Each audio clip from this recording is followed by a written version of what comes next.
வந்து செட்டுக்கே போயிட்டேன். செட்டுக்கு போனதுக்கப்புறம் வந்து அந்த லுக்கில் ஆனால் வந்து அவங்கள நான் ஏற்கனவே செட் பண்ண அந்த ப்ரீ லுக்கில் வந்து பர்ஃபெக்டாக ஆர்த்தி வந்துட்டாங்க. ஆனால் வந்து போயிட்டு அங்கே போய் இறங்கினோடனே வந்து ஸ்டண்ட்டு தான் ஃபஸ்ட்டு வந்து ஒரு பெரிய சீக்வன்ஸு ஸ்டண்ட்டு அண்ட் மாலிகா வந்து பண்ண சொன்னேன். அது வந்து ஏன்னா வந்து ஆல்ரெடி ட்ரெயின்டாக இருக்கிறவங்களாலே பண்ண முடியாது.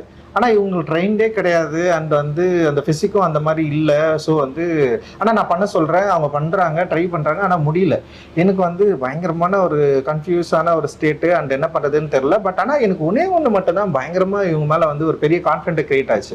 என்னன்னா இவங்களால முடியல, ஆனால் டே ஃபுல்லாக வந்து இவங்க வந்து பண்ணிகிட்டே இருந்தாங்க.